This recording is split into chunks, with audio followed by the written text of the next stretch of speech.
Bonjour les amis, j'espère que ça va très bien et bienvenue. Nous sommes ici au Mali. On vous salue et on espère que ça se passe très bien. On va aller faire un tour à l'Assemblée générale des Nations unies. Il y a le représentant marocain qui a dit certaines vérités qui, à mon avis, à mon sens, il est important de passer ce message-là à l'ensemble de ceux qui nous suivent.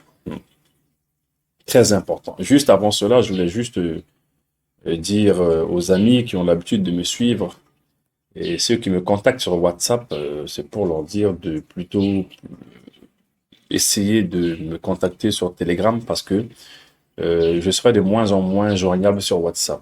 Voilà, juste une information. Je consulte pratiquement pas mon WhatsApp. Je peux faire un mois, 2 mois, je ne consulte pas WhatsApp. Je vous informe de cela, c'est important que je vous le dise. Voilà. Alors, il y a le représentant du Maroc qui a dit certaines vérités aux Algériens. Et franchement, j'ai beaucoup aimé cela parce qu'il n'a dit que la vérité. Hein. Il a fait savoir que le ministre des Affaires étrangères de l'Algérie euh, euh, a dit qu'il y a le terrorisme dans le Sahel et dans le Sahara et que le ministre algérien a oublié d'en parler, de parler des causes, hein, les causes et évidemment de parler des solutions. Voilà. Et effectivement, ce qu'il a dit, c'est vrai, parce que il a dit que bon, le ministre sait que les causes, c'est parce que l'Algérie soutient certaines rébellions, certains terroristes qui vont chez elle en Algérie là-bas. C'est les causes et les solutions, c'est d'arrêter simplement de les soutenir. Voilà. Et il a dit, il a été très clair. Et je pense que c'est important de l'écouter. Écoutons le représentant du Maroc. Monsieur le Président, c'est une observation, une remarque. Monsieur le ministre des Affaires étrangères a parlé de menaces qui pèsent sur la région sahélo-saharienne. Menaces terroristes, menaces séparatistes, sous-développement. Je suis pour une fois d'accord avec lui. Je suis d'accord avec ce diagnostic. Mais Monsieur le ministre a oublié de nous dire le remède, plutôt de nous dire le pourquoi, les causes. Les causes, c'est l'Algérie. C'est la mère de tous les problèmes du Sahel et du Sahara. Parce que tout simplement, quand on se pose la question où vont se réfugier les terroristes, où vont se réfugier les extrémistes, où vont se réfugier les séparatistes, eh bien, sur le territoire algérien. C'est vrai, Monsieur le ministre.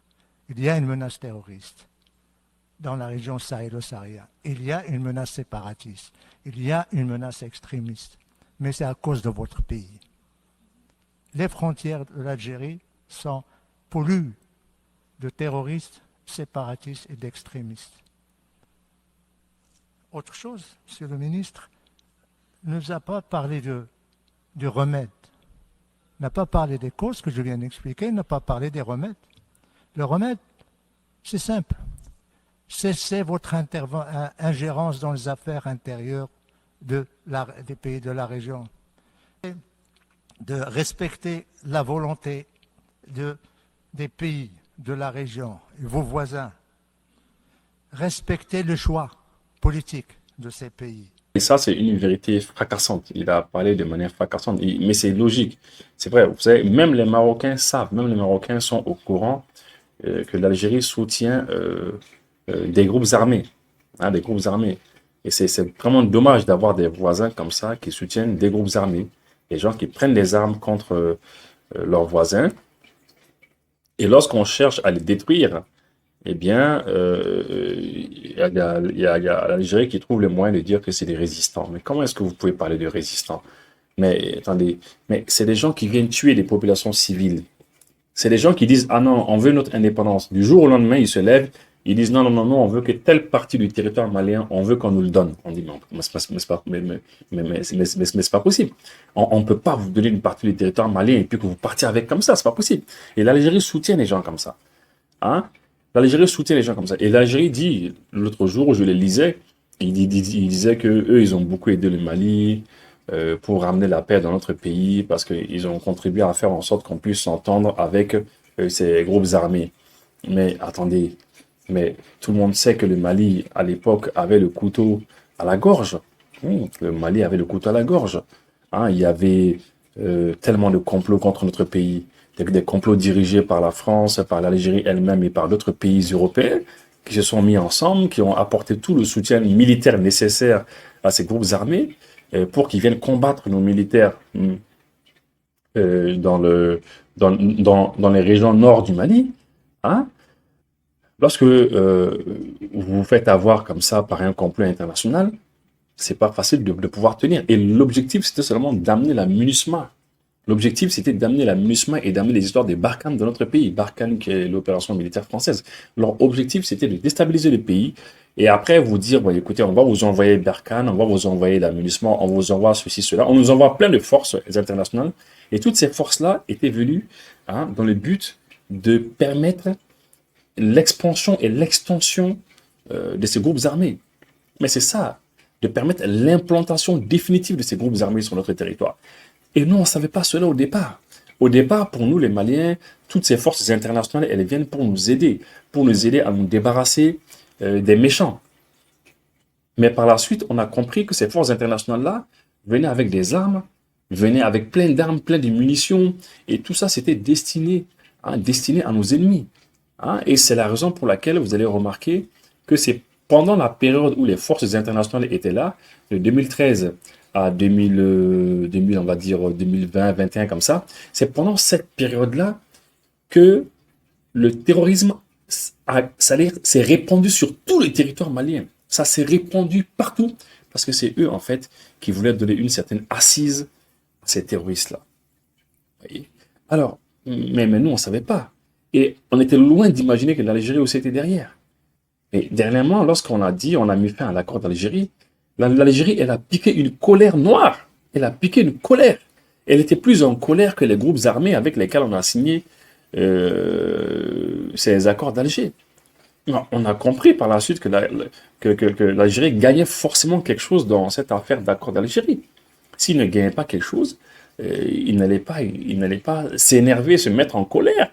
On vous dit, bon, voilà, l'accord d'Algérie, là, c'est un accord qu'on a été fait en Algérie. Bon, l'accord, là, il n'est pas très juste, il n'est pas très correct, parce qu'à l'intérieur de l'accord, eh bien, il y a les germes de la scission, de la division du Mali, du découpage du Mali en petits morceaux. Et je vous dis, par exemple, ceux qui me suivent, qui ne sont pas au courant de ce qu'il y a dans l'accord d'Algérie, je vous donne un simple exemple. Dans l'accord d'Algérie, quelque part, c'est écrit que, bon, voilà, les présidents des régions, c'est-à-dire toutes les régions qu'il y a ici au Mali, les présidents des régions seront élus au suffrage universel direct comme le président de la République. Voilà. Dans les volets institutionnels, c'est ce qu'il y a dedans. Et puis, c'est dit aussi quelque part que les présidents des régions, donc les régions auront le droit de sous-traiter avec qui ils veulent toutes les ressources naturelles de leur région. Ça veut dire que, par exemple, une région qui est là, qui regorge des ressources naturelles, le président de la région et le conseil régional, ils vont s'asseoir, ils vont décider de négocier tout ce qu'il y a sous le sol. Là. Sous le sol, les ressources naturelles, ils vont tout partager avec qui ils veulent. Et ils vont appeler les sociétés qu'ils veulent. Ces sociétés-là internationales vont venir exploiter les ressources naturelles et c'est la région qui va bénéficier de cela sans que Bamako, sans que la capitale malienne ne puisse même mettre sa bouche dedans, ne puisse même s'emparer de la question. Vous voyez, quand on met les choses comme ça, quand on vous oblige à signer un tel accord dans les années 2000, je sais pas, 2000 combien, 2015, et après l'Algérie va dire, ah non, on vous a rendu un grand service. Ben, vous nous avez rendu quel grand service? Moi, à mon avis, ça, c'est pas sincère. Et puis, c'est important que l'Algérie comprenne une chose. Nous sommes des voisins. Dans notre histoire commune, on s'est toujours aidé. Le Mali a aidé l'Algérie a aidé le Mali. Comme on le dit, quand nous sommes des voisins, tu grattes mon dos, je gratte ton dos, et puis voilà, on se dépanne. Mais il est important que l'Algérie comprenne que le Mali a eu son indépendance avant l'Algérie lui-même. Avant que l'Algérie ait son indépendance, nous, on a eu notre indépendance. Certes, on n'a pas eu nos indépendances de la même manière. Vous vous êtes battus, il y a eu plus d'1 million et quelques morts, les Français vous ont massacrés. Oui, c'est vrai. Nous, on nous a donné notre indépendance, même si on s'est rendu compte que c'était pas une véritable indépendance qu'on avait, parce qu'il y avait l'ingérence française qui a continué avec les histoires de France-Afrique jusqu'à pratiquement jusqu'à l'arrivée de la transition en 2020. Alors, maintenant, nous savons tous que nous avons eu notre indépendance avant vous. Et vous, les Algériens, tout comme nous, vous savez que, bon, à cette époque-là, on s'entendait très bien. Le Mali et l'Algérie s'entendaient parfaitement bien. Parce que le président algérien hein, qui était là à l'époque, et puis le président malien, ils s'entendaient très bien et ça allait très bien entre eux. Voilà. Et c'est la raison pour laquelle les trois régions du nord du Mali, on les a mises à la disposition des Moudjahidines algériens. Ils sont venus, ils se préparaient ici, c'était des arrière-bases pour eux. Et ils partaient combattre. Ils partaient combattre. Et il y avait même des Maliens qui partaient combattre. Ouais, avec eux. On les a vraiment aidés pour que éventuellement ils puissent avoir leur indépendance. Voilà, on a fait ce qu'on pouvait. On a fait ce qu'on pouvait. Et après, en retour, vous avez eu à faire des choses aussi pour nous. Mais il ne faut pas oublier que vous avez eu votre indépendance en 1962. Nous, on l'a eu en 1960. Après que on ait utilisé notre pays comme arrière-base pour vous. Mais après ça, en 1963, un an après que vous ayez votre indépendance, il y a eu la guerre des sables avec le Maroc. Le Maroc et l'Algérie se sont cognés. Et le Maroc a tout de suite pris des régions là-bas. Les régions, rapidement, le Maroc a pris 2 à 3 régions là-bas, directement, des très grandes communes. Oui, le Maroc a pris ça. Ah, c'est Tindouf, hein. Il y a Tindouf, il y a Colombéchar, etc. Vous le savez, vous connaissez bien l'histoire. Et quand le Maroc les a frappés, les a tapés militairement, mais à l'époque, c'est l'URSS qui a aidé quand même l'Algérie à avoir des armes. À avoir des armes pour essayer de se défendre face au Maroc. Et même là, la puissance militaire marocaine les a terrassés.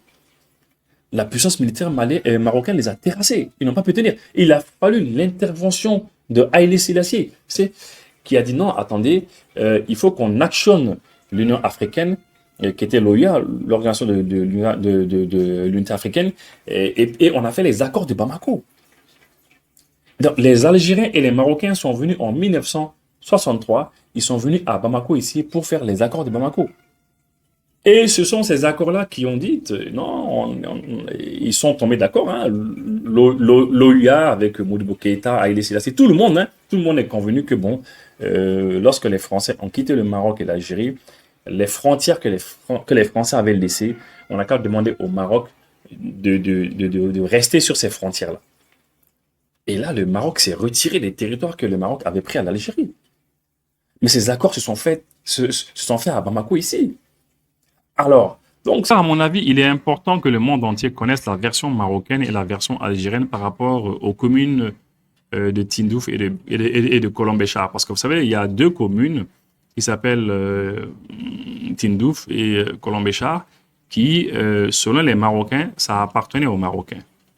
Mais selon les Algériens, ça leur appartient à eux. Alors maintenant, comment est-ce que ce conflit a commencé? Le conflit est très simple. Hein. Lors de la guerre d'Algérie, qui a duré 8 ans, de 1954 à 1962, de la manière dont le Mali avait autorisé l'Algérie à positionner des Moudjahidines sur le territoire malien, et pour qu'ils puissent bien se préparer à partir d'ici pour aller attaquer les Français, eh bien, les Marocains aussi avaient accepté que les Moudjahidines algériens viennent se positionner au niveau de Oujda. Oujda, qui est une ville marocaine. Et pourquoi est-ce que les Marocains avaient accepté? Parce que les Marocains disent que à l'époque, ils étaient tombés d'accord avec les Algériens, comme quoi, en cas de victoire algérienne lors de l'acquisition de leur indépendance, parce que c'était la guerre d'indépendance, les Algériens voulaient leur indépendance. Alors les Marocains ont dit, écoutez les Algériens, si vous arrivez à avoir votre indépendance, grâce aussi à notre aide en partie, eh bien les communes de Colombéchar et Tindouf, c'est pour nous les Marocains. Parce que lorsque les Français ont colonisé le Maroc, ils nous ont pris ces régions-là, et ils les ont données à l'Algérie. Eh bien, il se trouve que les Algériens qui étaient là-bas à l'époque, il paraît qu'ils ont accepté. Il paraît qu'ils ont dit, il n'y a pas de problème, on fait la guerre, une fois qu'on finit, une fois qu'on a notre indépendance, on vous restitue vos régions. Ah, c'est ce que les Marocains disent. Et il paraît que lorsque les Algériens ont eu leur indépendance, ils n'ont pas voulu respecter leurs engagements. Et c'est pour cela que en 1963, juste quelques mois après que les Algériens aient eu leur indépendance, les Marocains leur ont dit, écoutez, Colomb Béchar et Tindouf, c'est pour nous, hein, alors qu'est-ce qu'on fait? Et là, lorsque les Algériens ont refusé de respecter leurs engagements, eh bien, les Marocains, ils sont rentrés en Algérie. Et ils ont pris ces régions, ils ont carrément pris les régions. Et Tindouf et Colomb Béchar, pour que ça puisse être restitué à l'Algérie, il a fallu l'intervention de l'organisation de l'unité africaine, de l'OUA à l'époque, de l'OUA, sous le leadership de Haïlé Sélassié, l'empereur égyptien, l'empereur éthiopien de l'époque. Haïlé Sélassié, c'est lui qui s'est battu pour qu'il y ait des négociations au niveau de Bamako, lors de la conférence de Bamako de 1963, pour que l'OUA puisse demander au Maroc de rester sur les positions des frontières laissées par la France. Et c'est comme ça que, c'est ainsi que le Maroc n'était pas très content, mais le Maroc s'est retiré de ces deux régions-là, et puis ils les ont laissées aux Algériens. Donc ça s'est passé comme ça. Et à l'époque, le Maroc était largement plus fort sur le plan militaire que l'Algérie. Ah oui, très très plus. Il n'y avait même pas à comparer. C'est la raison pour laquelle même au jour d'aujourd'hui, en 2024, les Algériens ne sont pas fous pour aller attaquer les Marocains. Hein. Ils sont pas fous pour le faire. Ils bavardent. Ils se crient dessus, mais ils vont pas aller attaquer le Maroc parce qu'ils savent qui a mis l'eau dans le coco. Ils savent ça. Ils savent que les Marocains, les Marocains les ont terrassés en 1963. Hein. Ils savent cela. Ils font attention aux Marocains. Voilà. Et à l'époque aussi, c'était les Américains. Et c'était les Russes, l'URSS, qui avaient donné les armes à l'Algérie afin que l'Algérie puisse se défendre. Parce que l'Algérie avait demandé des armes aux Français. Les Français leur ont dit, mais vous êtes fous. On a fait 8 ans de guerre. Vous avez fait 8 ans de guerre avec nous. Vous avez eu votre indépendance et vous nous demandez des armes encore. On ne peut pas vous donner des armes. Et c'est pour dire que, en fait, nous, aujourd'hui, on ne veut pas dire à l'Algérie, on a plus fait pour vous que vous n'ayez fait pour nous. Ou bien on ne veut pas dire que l'Algérie a plus fait pour nous qu'on a fait pour la... Nous, on a demandé à l'Algérie seulement. La frontière qu'il y a entre nous là, il y a 1300 km de frontière entre nous. Voilà, entre l'Algérie et puis le Mali. Pour sécuriser notre frontière commune, on doit forcément s'entendre avec l'Algérie. Et l'Algérie doit forcément s'entendre avec nous aussi, pour qu'on puisse sécuriser notre frontière commune. Donc, à un moment ou à un autre, tôt ou tard, il va falloir que les Algériens et les Maliens s'asseyent et discutent. Il va falloir qu'on discute. Voilà. Et qu'on puisse se comprendre pour qu'on puisse sécuriser. Mais il faut être sincère. Mais si les Algériens ne sont pas sincères, il va falloir que les Maliens se battent pour tout faire pour sécuriser la plus grande partie de leurs frontières. Ouais. Et puis après, on ne sait pas quand est-ce qu'on va s'entendre. En tout cas, donc, c'est ce que je voulais dire quand même. C'est ce que je voulais dire. Je voulais que les gens comprennent cela. On remercie vraiment le représentant marocain pour avoir rappelé aux Algériens que c'est eux le problème dans la région. C'est eux le problème. C'est l'Algérie le problème. Voilà. Et puis, à chaque fois, j'entends les Algériens dire oui, la junte malienne qui est au pouvoir, la junte nigérienne, la junte je ne sais où. Mais écoutez, on ne finira jamais de le répéter. L'Algérie, depuis 1962 à aujourd'hui, est dirigée par une junte. Voilà. Donc, s'il vous plaît, donc, arrêtez avec votre histoire de junte. Merci. Jornako min kun bɛ malidenw na kuranko ta fanfɛla fɛ ni kɛnɛyiri kuma e frère ye MDS maa bɛ se k'a fɔ ko kuranko ko o basira olu ye wulikajɔ sabati ni ka na ni pano dagabanaw ye ka na sangalamati jelibugu sugu la pano minnu bɛ tali kɛ 670 580 410 405 550 250 350 nin bɛɛ lajɛlen ye double face ye pano tagamaɲɔgɔn ye min ye o ye batterie ye u ye wulikajɔ sabati walasa ka se ka na ni batteriw la sangalamaciw ye u ka yɔrɔw la n'o bɛ tali kɛ diɲɛ labanamaw bɛ ka girin batterie qualité minnu nɔfɛ batterie lithium fo ka taa batterie shell ma a fitinin fo ka taa se a kumabaw ma nin bɛɛ lajɛlen bɛ MBS la u ka yɔrɔ tɛ yɔrɔ doromata ye filɛ nin ye jelibugu suguda la ni farina fɛ mètre 100 bɔɲɔngo i bɛ numanyanfan filɛ i bɛ jinɛ sokala in dayɛlɛlen sɔrɔ yen Kengaleri kuma e frère MBS walakele wulili ka gɛlɛ aw maa minnu ma a ye nɛgɛjuru sira Congo 72 12 51 54 walakele 72 08 08 89. A dugu jɛ i ka so ka taa sɔrɔ tɔw ye dibikuru la. Baarayɔrɔba kelen min bɛ se k'o k'i ye ni a ka pano dagabanaw ni a ka batterie lithium dagabanaw ye, o ye Kɛngɛleri Kuma et frère ye MDS.